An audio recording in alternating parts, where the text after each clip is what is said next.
No bye, no aloha. Gone with a rock promoter.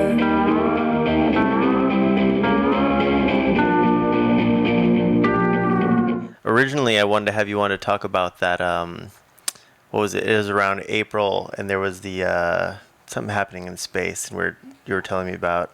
I forget already. Was it the big asteroid that flew through our? Did that happen in April?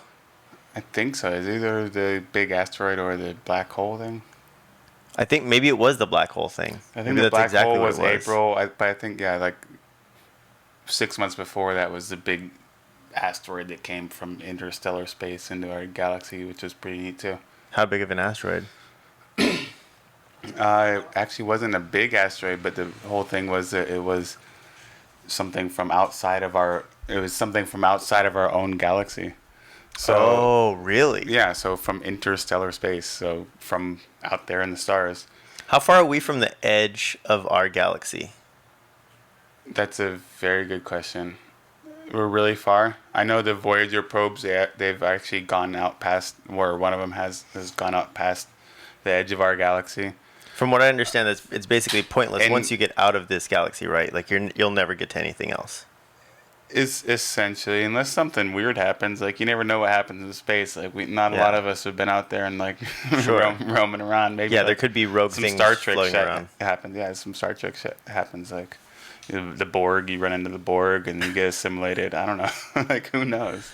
But it was okay. I think it was the black hole thing. So they, you were just telling me earlier, but so they had to take all of the Yeah. So satellite cameras from around the world. yeah. So basically, the whole reason that we haven't had a good picture of black holes yet is that we haven't had a big enough telescope. So a bunch of people had the clever idea to just turn the entire Earth into a telescope, basically.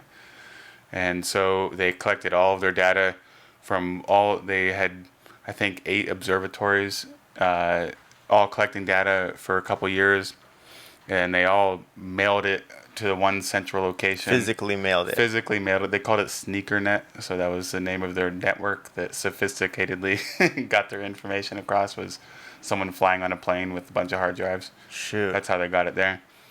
And they used really cool algorithms to smash all the data together so it all aligned. And so they all had the same reference point. And so essentially what they did is they, instead of having just one telescope at each location, they turned the whole side of the Earth into one giant telescope that could now resolve something that would look like a golf ball on the moon from the human eye. Right. It's the most resolved image that humankind has ever created. So there's I mean this thing is light years and light years and light years away, and we were able to see what it actually looks like. So it's something that we couldn't even imagine. Do you think the timing of it an issue on when they would choose to shoot the picture? Because I'm guessing things would get in the way. So that was actually one of the critical innovations here is that they used some new technology, which is kind of beyond me. They used very accurate atomic clocks. And so each observatory had a very accurate atomic clock or a reference to that very accurate atomic clock, so that each image was very, very, very, very, very precisely synchronized. So when the observatory in Italy and the observatory in Chile took an image, they knew exactly what time those images were taken because they have to keep that into account for how the Earth is rotating. Yeah, there's so many ways that you can go wrong, and they have to get it just right to get all those pixels to line up.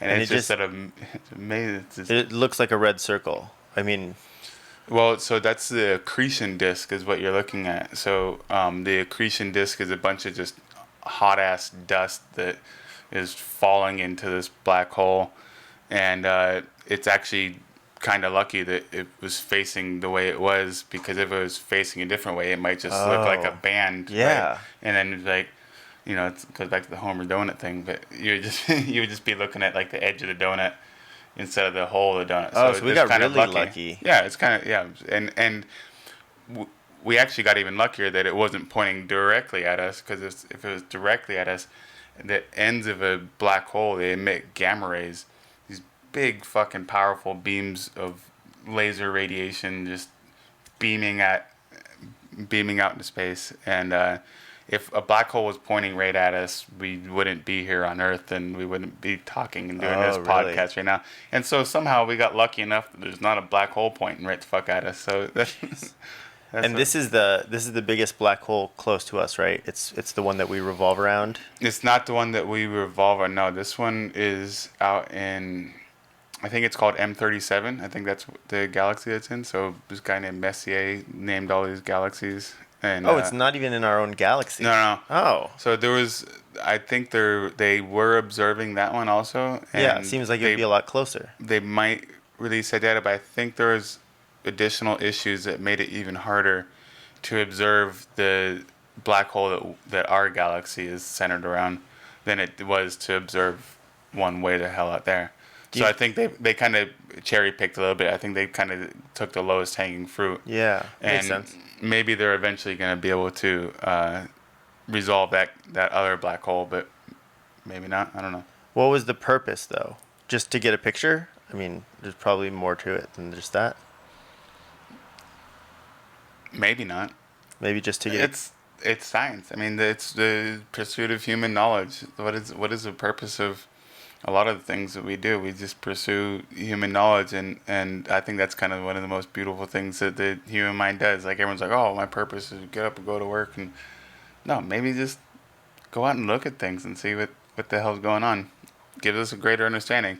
Am I gonna ever have to, like, talk to my accountant about the fucking black hole over there or something? Like, okay, the reason I'm not paying my bills right now is because of this black hole. No, so it doesn't have any practical, pragmatic applications, maybe, but that's why we do stuff. We just charge out there. We're fucking humans. We're explorers. We Yeah. do things. Well, it definitely seems like that's the one thing that everybody wants to know is what's up with the black hole, what's in it, where what would happen, but. Yeah, and because it's a big thing. I mean, but you don't ask that to yourself in the normal day-to-day things that you do. It's like, why the hell did I just do that? Why you don't ask.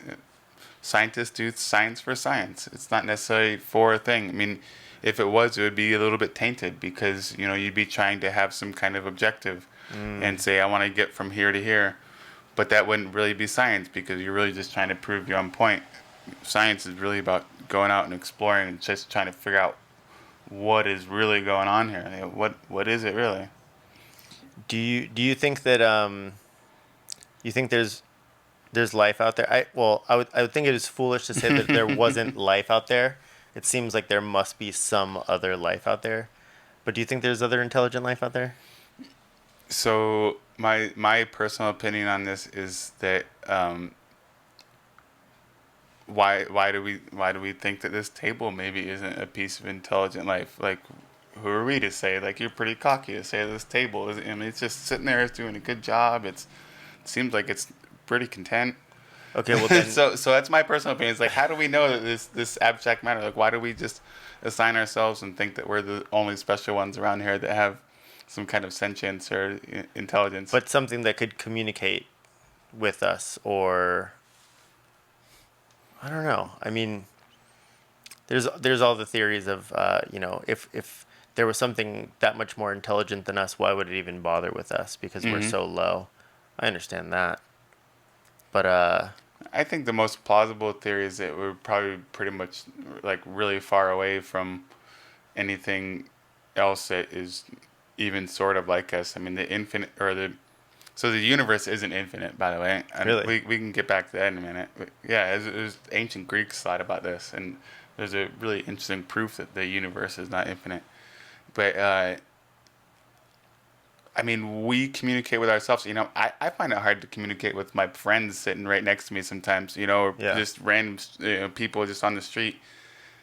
So why would you think this table would be able to communicate with me, or some other creature like dolphins? Dolphins can't communicate with us, and there's very strong evidence that our level of language is completely different from their level of language, and that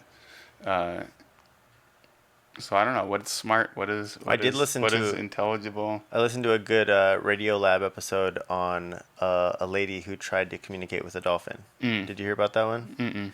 Where they put her in, they basically waterproofed her house up until about like maybe like waist level or so, and they put a dolphin in her home with her, and The dolphin raper. no, Oh, that's good. She Thank actually goodness. so the dolphin did get really horny, and she Wait, did? Or the dolphin got really horny. Yeah, of course. And Fucking dolphins. Every it time. was hard for her to communicate with the dolphin when it was distracted in that way. And she went on to say that she's like, yeah, I would jerk off the dolphin just to get it over its hump, and then we'd go back to work. So yeah, so obviously dolphins are smarter than us. He wasn't it was even, he able wasn't to- it even was able to get a- communicating, and he was just he didn't have to say anything. It's like, yo, lady, Wow. you know what I want. Yeah. Just, I don't even have to know your human speak. Just jack me off, and I'm done. But okay, so what's the proof that the universe the- is not infinite? Yeah, so there was this ancient Greek philosopher. I can't remember what the heck his name was, but so so it's a proof by contradiction. So you imagine that the universe was infinite, right? Mm-hmm. That means that no matter where you point on any line, somewhere along that line, there's gonna be a star there. Right. Seems The universe is infinite. There has to be. I mean, it's an infinite universe. We see stars all over the place. There must be a star there. And if there was a star along every line, that means there would be an infinite number of photons coming in at us at all times, and our universe would be red hot at every point, and life couldn't survive. And also, the kind of cool thing is that the night sky wouldn't be black. And solid, it's because right? yeah, so the night sky is dark because the universe is not infinite. So that's kind of the cool thing. That's how we know that the universe is not infinite, because it's dark at night. But you don't think it's because the stars are just too far away for us to get their light? No, because the universe is it's infinite. So the universe would have had infinite amount of time for that light to get there. So Jeez. yeah, I mean there was, like I said, it was probably, I think, 3,000 years ago or something when the guy first thought of this, and it's a pretty much accepted. I mean, there's some people that think there's multiverses and all this kind You of don't think stuff. so? But I'd probably never be able to find out if I Right. did. Yeah. Yeah. Like- There's no proof that there is or isn't. yeah, and it seems like one of those kind of hard things to. You either got to like show me a multiverse or somehow prove that there isn't one. I can't prove that there isn't one. I don't think anyone can, but I don't think anyone can show me that there is one either. So Yeah. it's kind of impossible. So yeah, It's the just- universe is finite. It seems like it would have to be. That's what I've always kind of. But doesn't that even kind of jostle you a little bit? Because I mean, if it's finite, like, was there like a wall at the end? What the fuck is it? What the fuck is the end of it? I don't. What does that even mean? I think it means like that maybe the explosion has only gone so far or something like this, and maybe there's a bunch of nothingness or outside like of there. I've always thought of like say, this is just my stoner thoughts when I'm alone, but when say like the universe or the universe is like is water, and it's coming out of a tap, and it's flowing into like a tub, for instance, and we're something the size of smaller than a particle of sand, that like a particle of sand would be our solar system or our galaxy. Yeah. Right? Like eventually Yeah, and I tend to think of like that. eventually too. it would fill, but we're still at the filling stage. I'm guessing. I mean, that would make sense with the dark energy moving quicker because it's still pumping out. And that's kind of one of the disappointing things. Like, I really wish I would have been born like right when the universe was about to die, so I could like see what happened, But I'm not gonna have any chance. I'm gonna be like 80 and die and be like, I wonder what happened with that universe. Yeah. It'd be interesting to find Well, out. still like several billion years to go, right? Yeah, I'm gonna be like dust, and like, God damn it, I wish I really could be around to see that, but I'll just be like a little speck of dirt or something. So I always like to have this idea that, so Mars has no what do you call it? Like no Starbucks. ozone They have no ozone layer, Starbucks. right? Oh yeah, well they have no atmosphere. Atmosphere. They have a very small atmosphere, yeah. Right, Yeah. and then Venus has like It's like all atmosphere. Or something, it's isn't all it? you're right. Yeah. Yeah. So like I always have this idea like, okay, this would be such a fun sci-fi movie. Like it starts and you don't just like Planet of the Apes. Like you don't know it's Earth, right? And it's like, oh, there's this war going on with these three planets, and one of them attacks the other with this runaway greenhouse effect, and that becomes Venus, and then the other one tries to blow the atmosphere, and that becomes Mars, and then Dun dun dun. and then it's like, oh, Earth Dude, is the that's only one probably left. what happened. Right? Like, That's why probably not? what fucking Why happened. not? Why not? Fucking hate. And they're just trying to withhold that from us. Wouldn't Dude, that'd be such a fun? I always thought like if I got the I'm right, actually kind of convinced already. Yeah. Like you don't like. I'm already kind of convinced. Like I think Like, that's I think exactly what I think- happened. I think they're withholding this information. and from then we us. go, and then you That's go why back they to faked like, the moon landing, oh god, just to keep that away from us. you're not a moon landing faker, are you? No. You can actually go out in your fucking backyard and prove that we landed on the moon, because they left a really simple, interesting experiment on the moon. So that's kind of neat. They left a retroreflector. You ever heard of a retroreflector? This is like a mirror, kind of, or I've heard of this a little It's bit. two mirrors. Yeah, so it's two mirrors that are at a 90-degree angle. So if you've ever if you're in your bathroom brushing your teeth and you got a medicine cabinet on the side of you, you can show your mirror your toothpaste tube, and instead of saying like Echolgok or whatever Colgate is backwards, it'll actually say Colgate because it's reflecting off the other mirror, and so it won't be backwards. So it'll actually reflect it back the same way instead of reflecting it back backwards. So what do they do? They shoot a laser at it. Yeah, shoot a laser at it, and they can very accurately determine the distance between that retroreflector and the moon. So we have all this data that we've been collecting for years and years and years, ever since the Apollo missions, about how far away the moon is to the Earth. And if you're pretty good with a laser, I guess you could go out there and do it yourself. Really? Yeah, if you had a good enough laser and I guess it and had to be a very telescope strong and laser, right? yeah, and you'd have to correct for the atmosphere and stuff. Yeah, but in general, you could do it. Like you could. People do reproduce it. People would. Yeah. Other people. It's not just like the United States that measures it. Have you ever wondered why our moon is the biggest moon per home planet in the solar system? Oh, it's just because it's closer to us. No, I don't know, dude. Probably because we're better than everyone else. I mean, it's just kind of it's just like, yo, Earth guys, come at us. Like, what a great we got a big ass moon. what a great opportunity though, right? That we happen to have the biggest moon, and it creates all these tides. Do we have the biggest moon? I think you don't. might be. I believe that Can the we get Earth's, some fact check in here? Do we? the Earth's from what I believe is that the Earth's moon is bigger per its host planet. Do people typically like Google stuff while they're? I think BBJ is gonna do it. Oh, okay. I think yeah. she is. Yeah, because I think because Jupiter's got choke moons, so I think. But none of them are I think- anywhere near the size Aren't they? compared to the home planet. Because if they were, they'd be bigger than Earth. Right. Yeah. And Right? Yeah. Why not? I think Jupiter has some moons that are like comparable. I think Io actually, Jupiter's moon Io is like as big as Earth.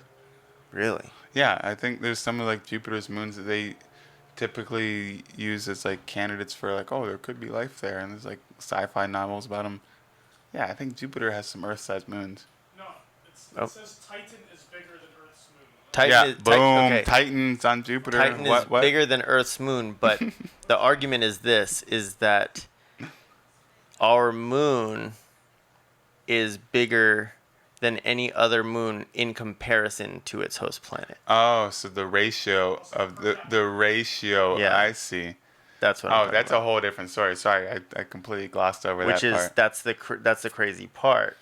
is that it's so large compared to Earth. Oh yeah, I think we got real fucking lucky. I think in general, where you find some life on in the universe, we got really fucking lucky because it's just a bunch of fucking molecules smacking into each other, and hopefully it ends up like coming up with something that can crawl around. Like that's really weird. Like, have you ever tried to drop chemicals into each other and like just see how they react? Have you ever gotten something that just crawls around afterwards? Like no, Jesus. like it's just Yeah, what are the odds? it's randomness. We're a product of randomness, and I think that makes it even that more beautiful. That's why life is beautiful because like somehow this whole big random universe where we see a bunch of nothingness. There's nothing going on. We're like talking to each other, and we built microphones and made beer and shit. Like, Yeah. what the fuck? Like, how the hell did that happen? Am I dreaming right now? Tell me about your beef on Instagram today. So first of all, bike life. If you want a Malama Ka'aina, ride a bike.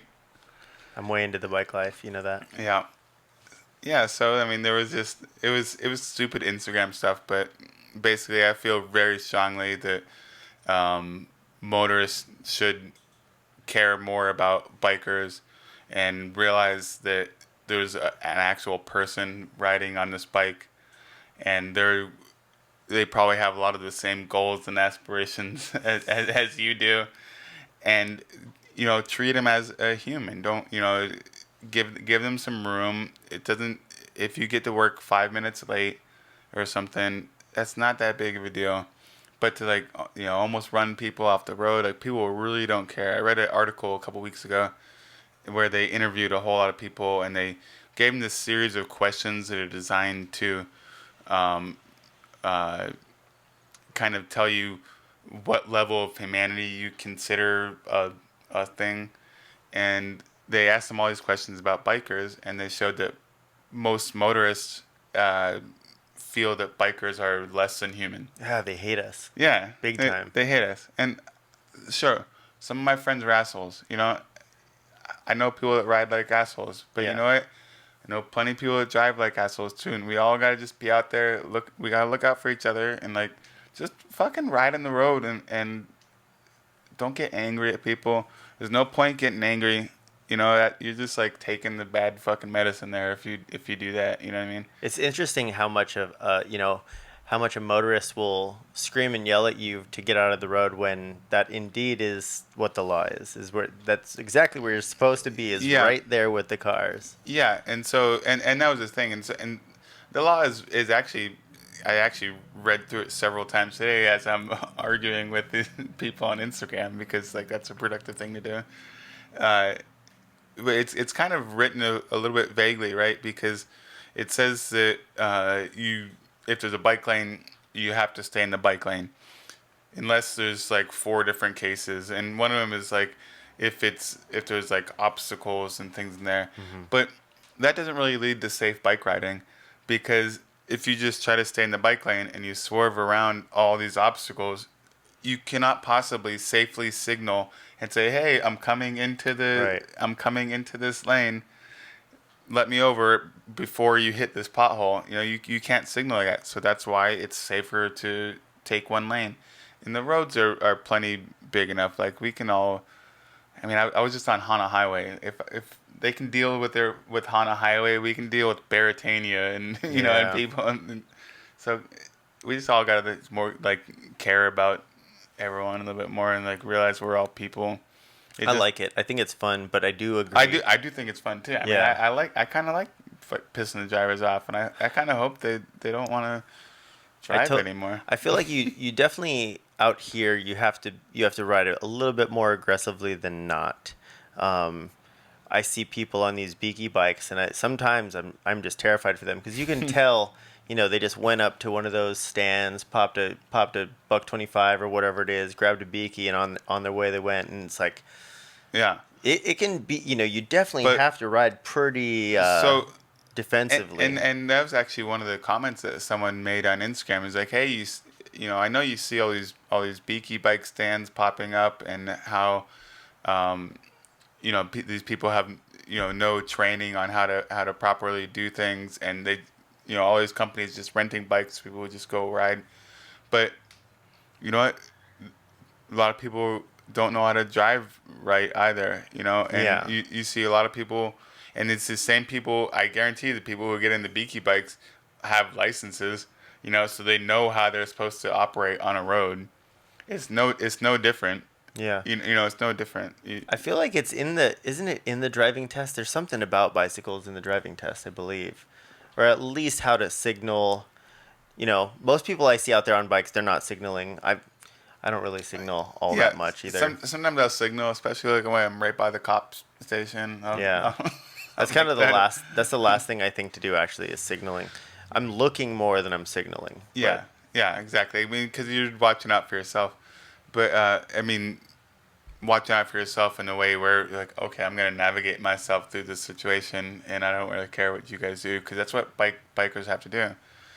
And I don't think we're ever going to get over it. I think until we get to a point where they kind of eliminate cars in certain areas of Honolulu, and I think they should. And I think they're going to start pushing these kind of ideas, getting cars out of downtown. You think so?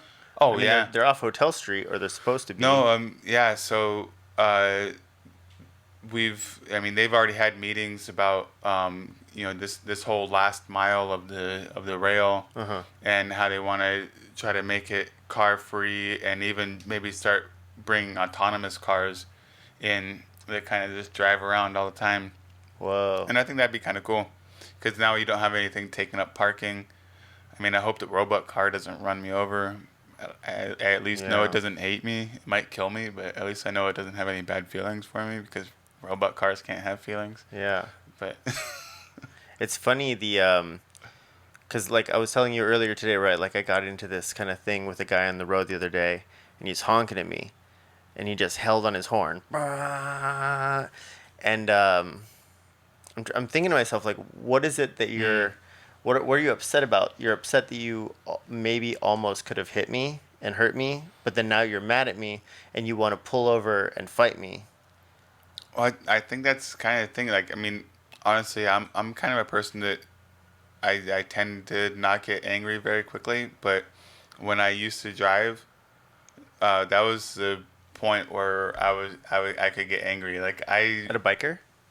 No, not at a just biker. road Not at a raging in biker, general? but yeah, just road. Like I can definitely feel my emotions rising, and like driving makes me want to get angry. I mean, maybe there's something about driving. You've got V8 behind you, and you're like, fuck it, it's gonna run. It's a lot of power.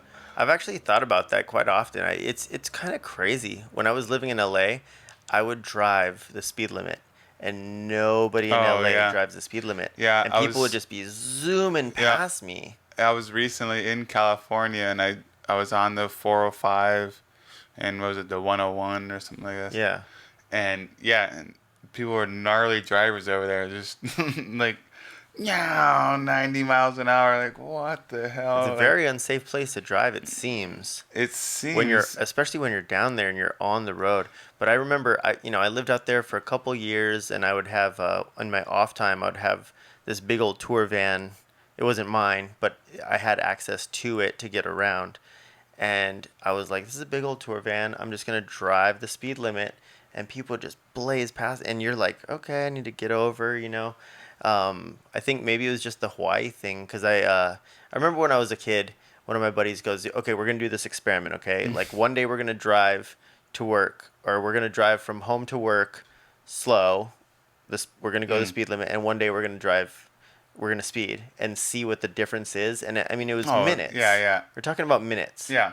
But the amount of gas that you end up wasting, and the amount, when you're tailgating, and how much danger you're putting yourself or your passengers or other people on the road in, it's ridiculous. If everybody would just drive a little bit more slowly. Yeah, so I mean, people are notoriously bad at making those kind of decisions where it's like you forget which variable is actually the important one, right? Yeah. It's like is it important to go faster, or maybe it's just more important to get there safely? Maybe that's the more important thing, is that you get there surely and safely. At the same time, I can understand when if I'm on the road and I know I'm late for something, and when I was going to get my TSA pre-check, and I was flying down the road because I was like, I'm late. I really don't want to blow this. I got a trip coming up, and I'm driving really pretty unsafely, in order to get to where I need to go. And but at this point we are talking about minutes, and I'm thinking, what if I can shave off 5 minutes and only be 2 minutes late rather than Yeah, and so I could definitely see where it would be better. Not that it makes it right. I could definitely see where it would be better to get your TSA pre-check and someone dies rather than not get your No, TSA pre-check. I'm not saying it's right. I'm just saying that I know. the irrational But thought. that's the thing. I know. So we're really bad at judging. Like, when we get in the midst of things, we're really bad at judging. Like, what is the most important thing here? And so, I remember one time I was just going over the what is it, Kamehameha Highway, right under the H3 in Kaneohe, where it connects to the H3. And I would always take the lane there because there's always people trying to exit, and so they wouldn't see you if you're trying to ride in the shoulder. They wouldn't see you and they just cut you off. So I take the whole lane. I'm riding down, and this lady's just like going just slightly slower because I'm hauling ass. Like, I had a road bike at the time, gears. I was just hauling ass, and she pulls up to me. She starts berating me. And she misses her exit because she's berating me. Jeez. And I'm just like, lady, like, you could have just spent like a couple more seconds over there in the lane behind me. And so she forgot what was important. It's like, I don't know, what is that? What is that feeling? There's that thing that kind of grows inside you, that like anger that just grows inside you or something. A lot of people I don't know what that is. You want to teach people a lesson. I feel like sometimes, when you get that feeling like, it's kind of like your beef on Instagram today, right? You were in the right. All you did was state the law, and people still want to argue with you. It's like, oh, all I did was I said what the law was. But the post itself was a guy was filming another person on a bicycle and screaming at him that he needed to stay out of the road, when in fact, the guy was obeying the laws of the land. Yeah. And people just, I don't know, maybe we are just looking for excuses for drama. Maybe that's just what people like to do. Maybe we just fucking love drama. I don't know what it is. Yeah. I honestly don't. Have you you've been participating in some of these bike races, right? But your friends have been putting on. Yeah, so I've mostly been just doing, like, manning a station, something like this. I don't really ride in them. I'm too old and safe to. So this is last time you wouldn't. I was asking you. I was like, "What are the stations?" And you're like, "I can't tell you." And I'm like, "I can't ride in the race. I have other things to do." And you're like, "Oh, I still can't tell you." So I never found out what they super top were. secret, yeah. But this is what I was wondering is, when you're doing one of these alley cat bike races, this is my basic idea: is that, okay, let's say everybody starts at a bar, and then one of the stops is Anna's, one is Downbeat, one's Aloha Tower, one's Sand Island, one's the airport. Wait, you weren't there? No, I wasn't. No, I was. But I'm guessing, right? Like, this It was is sort of like that, yeah. about how it goes, right? Okay. Now, does everybody go in the same? No. That's how you decide the winners and losers. Because so our last one, there were some hills on it. There was what is it called, like Christmas Tree Hill or something like this, up in Palolo. Okay. Yeah. And so the last one, you had to pick up a bunch of food. Right. And you had to ride with Canned food drive. Yeah, but you had to pick up food at every stop, and then eventually drop it off at one of the food drop offs, I guess what you would call it. And some people decided to pick up all their food and then truck it up the hill. Ooh. Some people decided to go up the hill first and then go get all the food. Seems way more smart. Yeah, so it makes a big difference what route. So yeah, you can go any route. I don't condone running red lights, but that's an alley cat. It's part of the strategy. But this is what I'm wondering is you can tell me now that the last one happened already, because I've always been interested, but I've never been able to make it to one. We got another one coming up, which is July 21st. July 21st. July 21st. What's the meetup and how much is it and what's the? We got to talk to Johnny Plugs about that. I think we haven't really put anything out yet, but there's gonna be one. It's gonna be fun. So be on the lookout around Chinatown for posters that say Alley Cat July 21st. Yeah. Okay. So, but this is the main thing I'm wondering. This is the one question I want to have asked is if everybody starts at the same place, does everybody end at the same place? Yes. Okay. Yeah. Seems like you would all have Yeah. to, right? Now, what if you get a map that says, okay, you get to start here, then you get to go to Nick's house, then you get to go to Chinatown, then you get to go to Sand Island, then you get to go to Aloha Tower, and then you meet back at Anna's. Let's say, for instance, you get a nice circle. But what if you get one that says, you get to go to Sand Island, then Nick's house, then Chinatown, then, is that Yeah. it? So So you're just basically fucked if you get that route. So what we do is we just give them a list of spots and say, hey, you got to stop at this spot. It's kind of like you're a messenger, right? And you got to So you pick your own route. yeah. It's like you have to do something at every spot. I think at one place, the spot that I was manning, we made a bunch of Dwayne spotting pictures. So you had to find Dwayne in the picture, and Dwayne is a bike messenger, the oldest bike messenger in Honolulu. Is he the guy that rides the Silver Bianchi? Yeah, I've the seen him around. the bright green shirt. Yeah, he's Yeah, the I've seen him oldest around. bike messenger in Honolulu. Does he know that he's a thing? I think he might have an idea. He doesn't really know it. It's kind of, and he's still a bike messenger. Yeah. Oh, yeah. That's amazing. He's like 81 or something. He's a DJ at a strip club, I think. But No, maybe he's he got used to. I think he's he got a used little to be. he's got a little interesting story about him. Yeah, air of intrigue. So at every stop you have to do some kind of there's some kind of obstacle for you, and you can choose whichever way you want to go. Okay. Hopefully you pick the right way to go. Well, it seems obvious to go in a circle, but I guess maybe it's not. I got to do one. I really want to. Yeah. Oh, you have to Um, do this this one Let's see. that's coming out. So Wait, it's the wrong year, dude. it's actually the right year. It lines up with this year. Actually, 1991. 1991. What is today? Today, well, this is going to release who knows when, but today 19th. is June 19th, Wednesday, June 19th. I bought this calendar National Juggling Day. about a year and a half ago because I realized that it was going to end up lining up and I wanted to use it. But with July 21st is a Sunday. Sunday. Huh. I think That's that's the actually date. that's actually my buddy Cody's Look- birthday too. That could be completely wrong though. So we'll have to consult with Johnny Plugs. One way or the other. One of these days, I'm gonna ride one. It'd be cool though. I'd love to try and help and pump it up and get more people. Yeah, definitely. Because I mean, we've had some good ones. I mean, I think the most we've had is like maybe 10 people or something. Nice.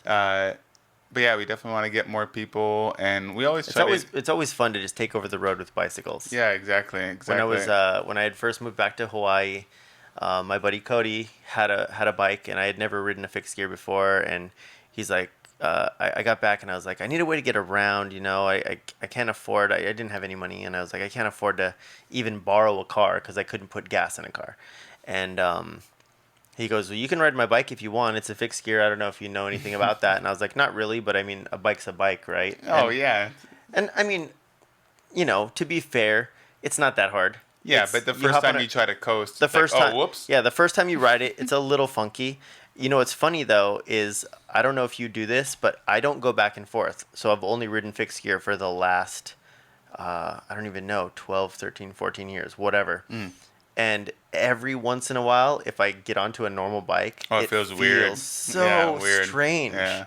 Yeah, like the first time I did Like your it, pedals are broken. Like yeah, what like the hell? I almost fell over. Yeah, it was crazy. But yeah, he got me into that, and then very quickly, it was what was 10, 12, no, it must have been almost 14 years ago. Shit. But that's when I think like the fixed gear thing it was before all the kids were into it. It was like, it was this hipster thing, and it was fun. It was really fun. And we'd organize these bike rides, and it started out fairly small, but very quickly it would like double in size again, double in size again. Yeah. We're just doing rides from like Chinatown to first we went to Cromwell's, and then we were like, okay, we're gonna ride from Chinatown everyone to fixed gear? China Walls. Everyone No, oh. it was everybody on all. There was my buddy Fernando who was just on here a couple weeks ago. He was on like one of those bikes that you can fold and unfold, and Yeah. Joey Green, my buddy, was on it. We're talking about having a cakey crit too, where you gotta buy a little kid's bike, 20 inches or under, and we're gonna ride around kind of point. Oof. You gotta bomb kind of point. Oh, on a little- race, right? Yeah, race. Yeah. And then afterwards, we're gonna clean the bikes up and donate them if Oh, they hell still yeah. work. Yeah. Hell So yeah. we always try to like hopefully do something like Something positive with it. yeah. So yeah, the one time we donated some food, and then we did something else the other time. I'm sure it was good. It was great. It was great. One of these Whatever it moments. was, yeah. It's good to feel like you're doing something nice like that. I mean, whatever it is. Yeah. Whatever it is. Riding bikes is nice. It's At least really you're fun. not running over people in cars. You know, Yeah. you don't want to run over people in their cars. Because maybe they deserve it. I don't know. Yeah. So we were also talking before this about some conspiracy theories. I don't know if you had any in mind though. Man, Are there any that you actually buy into? Because I feel like every conspiracy theory that I hear, it just seems there would have to be so many people involved and so that's to keep it. and that's usually my thing where I'm always like, there's no way, like faking the moon landing. There were like 500,000 engineers working on this fucking problem. Like, there's no way you guys kept all these people quiet. So that's one of the things I always go back to. I really can't. Conspiracy theories? No, Like any that you actually buy into. There's a couple of podcasts that I listen to. With I don't know. conspiracy You could bend my ear with some 9/11 shit, because I don't know what the fuck happened with 9/11. I don't know. Like, That's another one where. Yo, that might have been some black flag shit. I don't know, guys. So Like, when they hit me up, don't at me.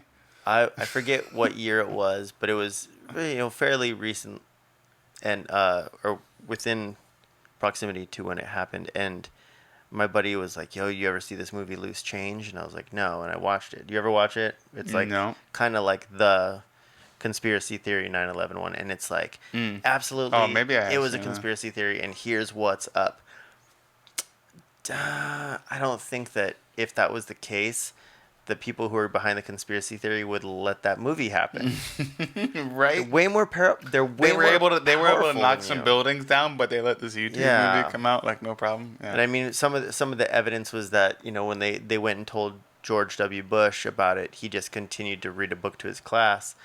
Well, I don't think any of us really thought that he was the smartest guy. Anyways, he was probably like, "Fuck, what do I do? Usually, you guys just tell me what to do." And John ran over the hill. Yeah. Fuck, I can't deal with this right now. Right? Yeah. Crazy.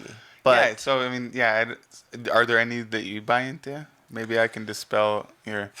I don't think so. I think I kind of enjoy if I meet flat Earth people. Like, I kind of enjoy it a little bit because it's like it'd be crazy to actually sit down with somebody. kind of the simplest thing. It's like, yo, you ever flown before? Like, okay, yeah, you've flown before. There's a And lot so- of simple ones.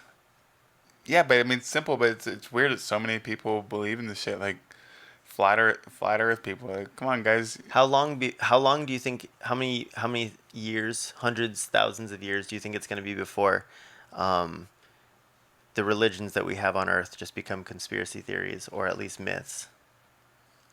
Was it so? Probably like 2019 years after. Yeah, right. 2019. I think we're about there, man. Isn't that crazy? No, Like- yeah. I mean, religion's all just it's myths and legends. It's Do you think that the old religions before the ones that are around now, do you think they lasted as long as these? It feels like these have lasted for so long. Time is based Well, on them. The calendar is based on them. yeah. Well, I think a lot of them have evolved from things that people like. They've all incorporated pieces from more ancient religions and stuff like this. But if you look at the one thing that they're all trying to do, they're all just trying to say,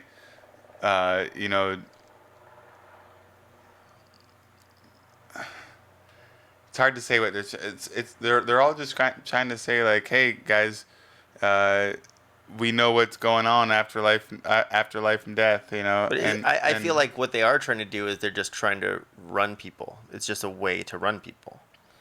It's like, well, you need to be scared because after you die, this is gonna happen. And so I tend to think the same way, but then I try to like draw this conclusion up the line, and I'm saying, okay, so you've got maybe, a lay person who listens to a priest, and the priest listens to a bishop who, I guess they're all trying to run people. I don't know who's trying to run who.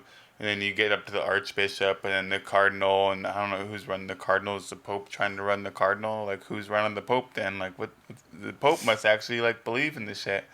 Well, You know there's what I mean? somebody at Like, the top who knows it's a lie. So, yeah, I mean, I don't know who's like trying to control who. It's like if you really try to connect the dots, it's like I don't know.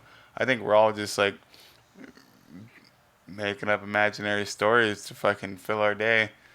We don't have anything better to do. Honestly, like. But there's somebody at the top who knows that they're making shit up. And you have to remember from what we said earlier that this comes from just a bunch of random particles just exploding at one point and bouncing together. It's just like, So the truth is now that it's like nothing actually matters Pope at is all. like nothing actually matches. nothing really matches. Yeah.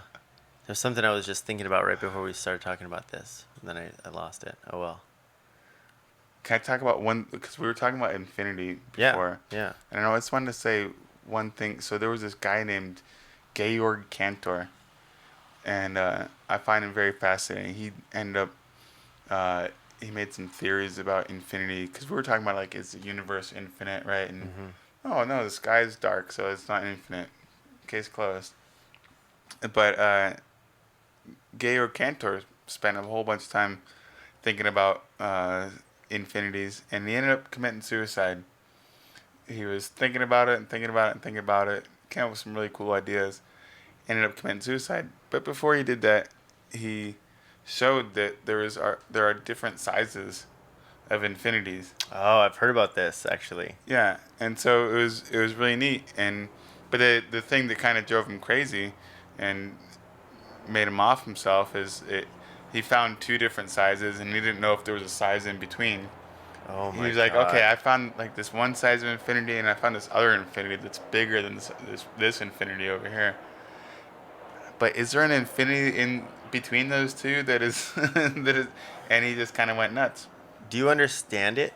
So yeah, a little bit. I mean, so there's one infinity that he found, which is it's called the natural numbers. So it's the numbers, the counting numbers. 0, 1, 2, 3, 4, 5, and we can count these off into infinity if we had infinite amount of time and people were willing to listen and everything. We could count forever. But then you have the real numbers, which are like numbers with decimal points. So you have like 0.1 or 0.001, 0.00001. Where do you even start? Right? I could say You could start at 0.00000. Yeah, you start at 0. What's your next number that you count? Well, you can either go backwards or forwards, right? Yeah, but what's the next one? Is it 0.00000000000? Oh, you could go forever until you hit where your starting point is. Yeah, and you're never gonna get to a start. So you can't even. That's why they're not called the counting numbers. The other ones are called the counting numbers because you can't even start to count with them. Like, where do you even start to count with? Oh my God. So so this Cantor guy, he made this whole diagonalization theorem and said that this infinity is smaller than this other infinity of the real numbers. But he always wondered, he was like, is there an infinity in between there that is bigger than this one but smaller than this one? And he never figured it out. He went, it's called the continuum hypothesis. And he just went kind of nuts thinking about it. And eventually someone was able to prove that we don't even have the right rules in mathematics to even prove this theorem. Like, you can't even do that. We need more mathematics. Like, yeah, because there's no way to even start. There's really no way to start. It was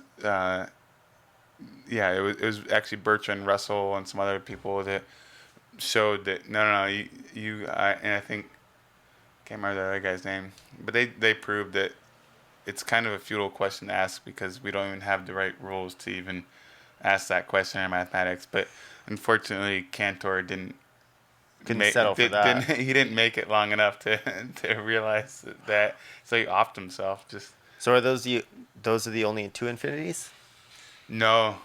So you can take products of those infinities. You can like infinity the one infinity by the other infinity, and so they're all like named like you got like Aleph null and Aleph blah blah blah. So there's tons of infinities. There's an infinity of infinities. Oh my God. Yeah, but the real question is, and no one's proved it yet. No one's answered the question: is there an infinity in between that of the counting numbers and that of the numbers with decimal points? Is there an infinity in there? Yeah, it seems like the counting number infinity is rather small Yeah, when you right. think about it. You know. It's once you say it like that, it's like you know. I can't even start counting in the other one. Yeah. Like, fuck, I can't even fucking start counting in there. At least you can that start infinity with seems- one Yeah, and exactly. go. You can go 1, 2, 3, or you can go -1, 2, 3. At least you Yeah. know you're starting. Yeah. Wow, that's a mind fuck. So it seems like For there's sure. a big gap there. It seems like there's a big Quite a fucking big gap. there. An infinite gap almost. Like you should be able to fit another set in there. Maybe we'll come up with some numbers that we can put in there or something. I don't know. Yeah, and so it's one of my favorite things to ponder my mind on. There's no way I'm ever gonna figure it out, right? But Man. Yeah, I could see how that could drive somebody crazy, especially if that was their life work. yeah, and it's like, oh, I guess I'm never gonna know. Fuck, god damn it. I don't even know how he killed himself. I know he killed himself. This is I asked Patrick this when I was talking to him on here.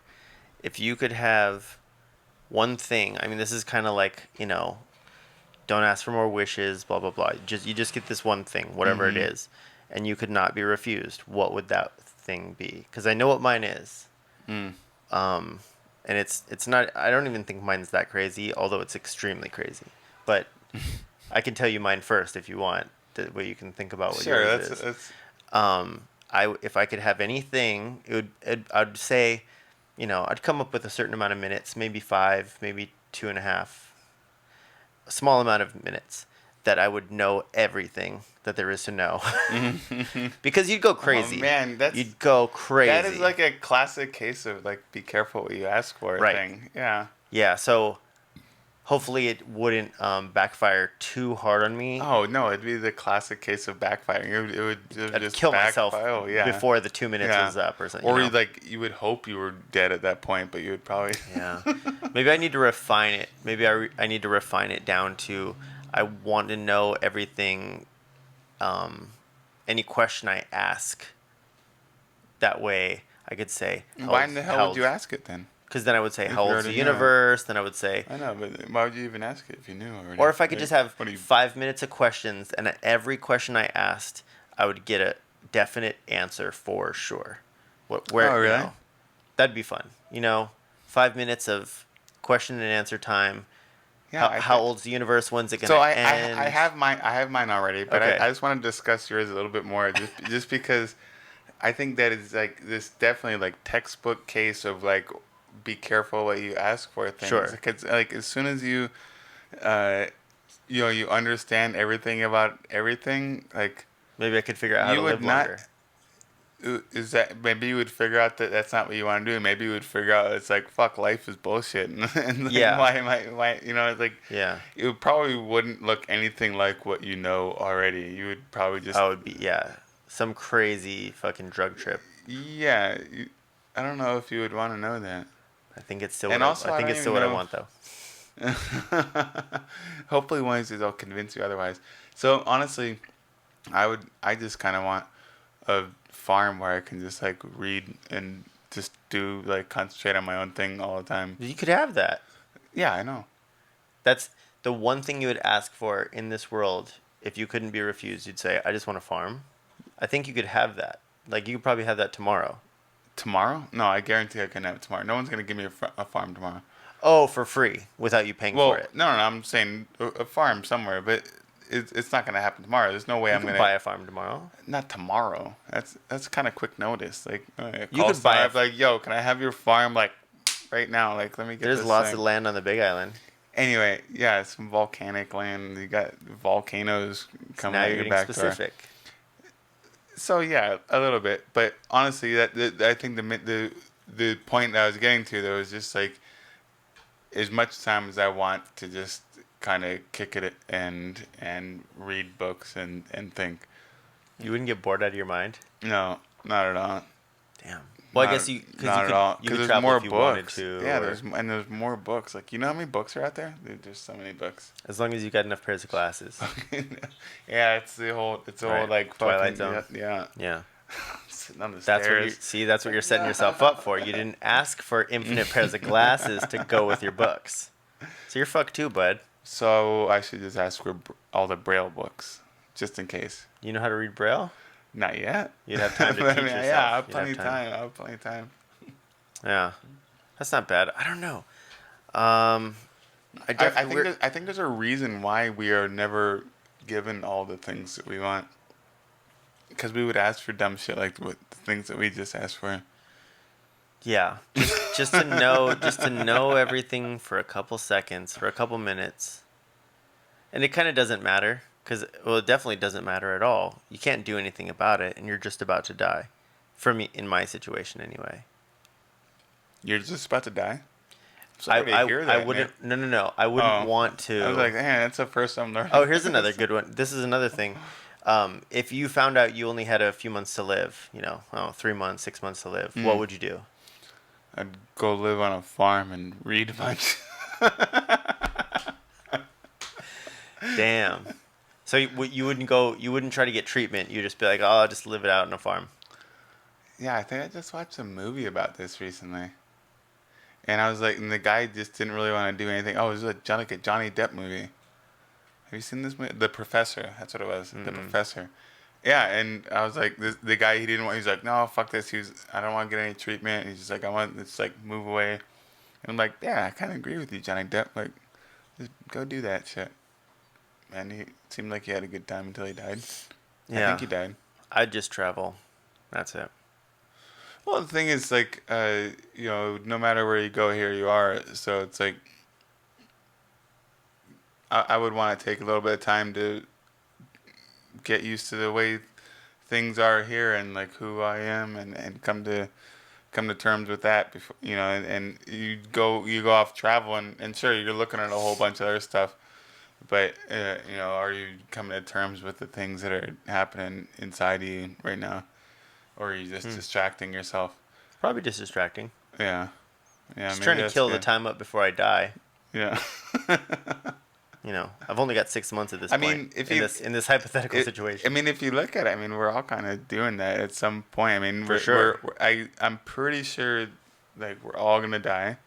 So It's almost we're definitely. all kind of just killing time and just like figuring out like, what's worthwhile for your time what are you gonna do with your time until you die? My buddy John always says he wants to die with no money in the bank and a big credit card bill.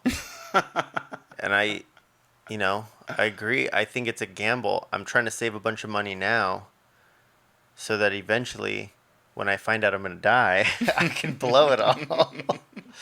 Oh, man. Yeah, it's crazy. You think that is your job pretty set with giving you like benefits and stuff so that when you're older you're going to have something to write off of? Yeah, I mean, my job provides a lot of things. They're really good with that. I don't know if I want to be there, until I die. I'm pretty sure I don't. But once you retire, you'll have some time to write it out and have some money still coming your way.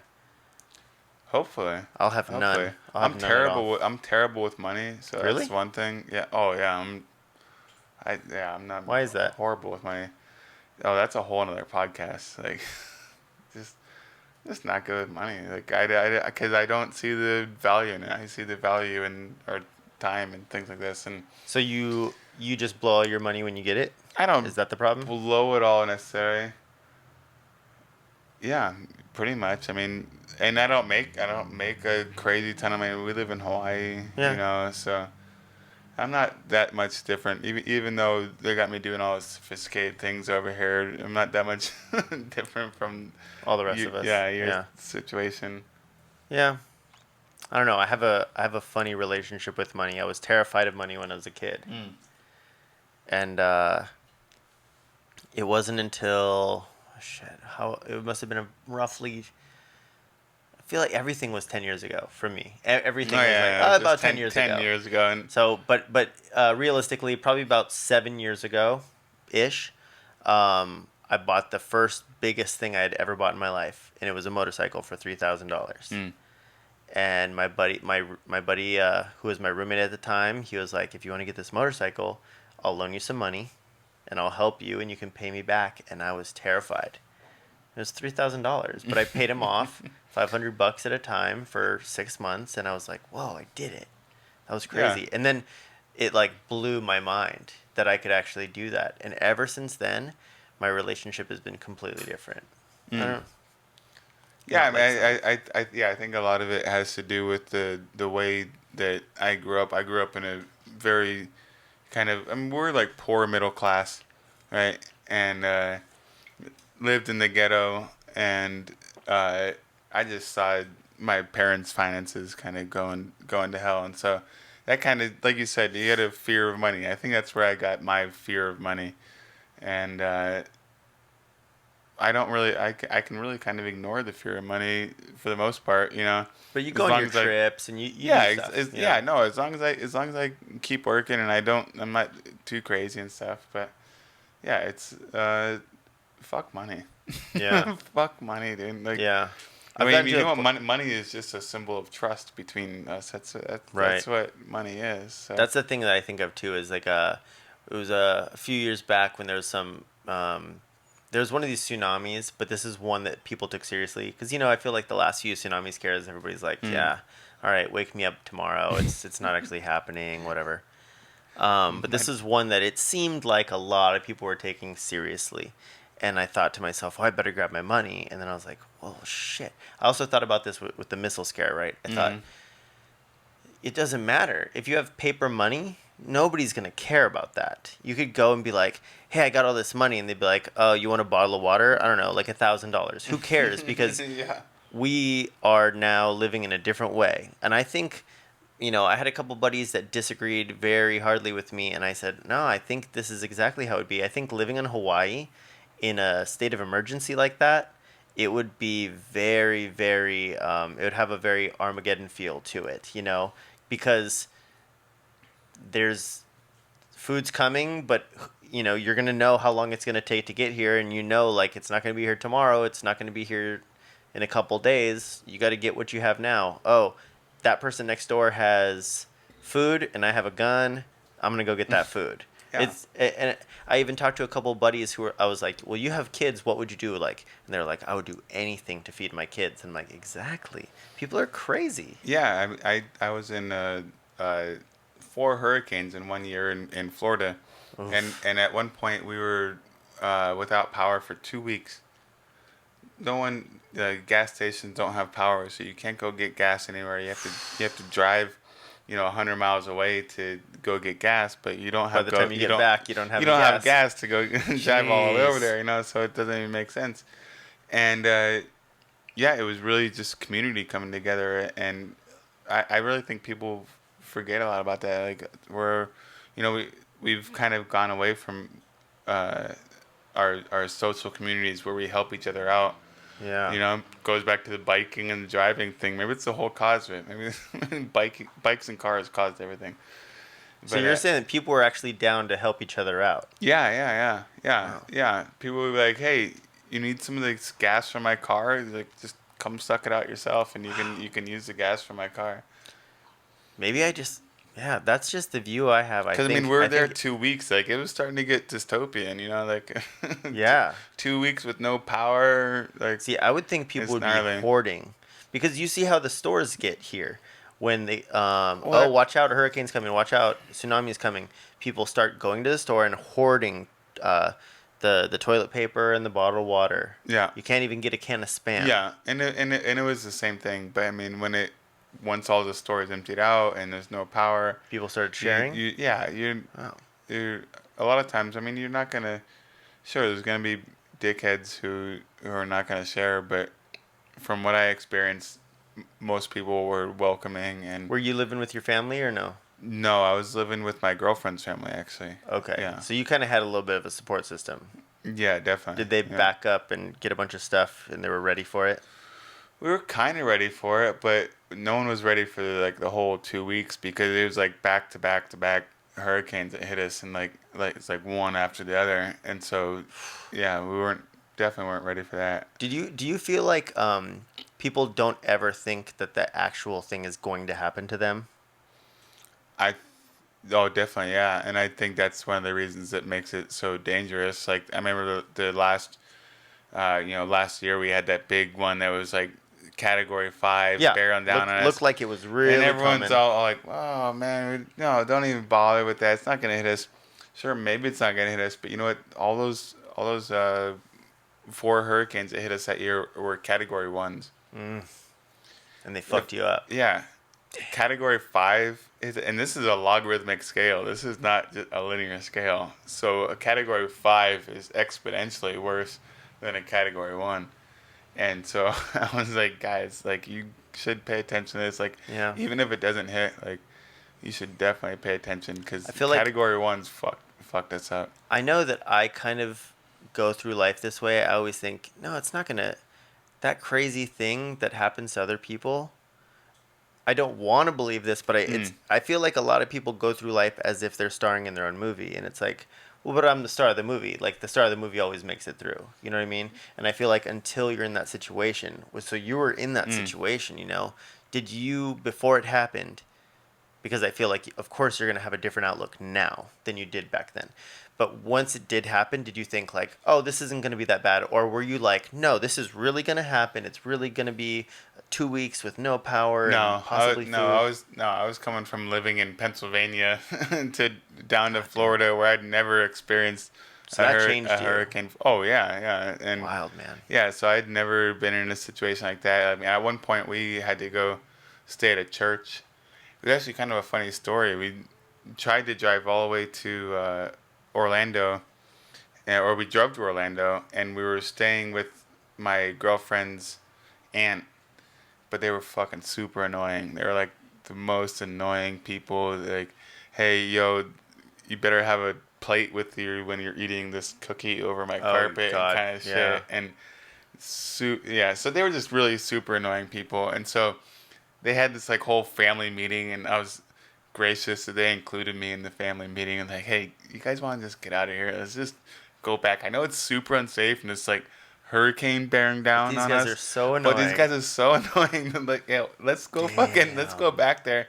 And so we had two cars, and so I drove the one car, and we're driving. The car is like fucking blowing around, shit like this, like whoa, whoa, getting kind of squirrely over here.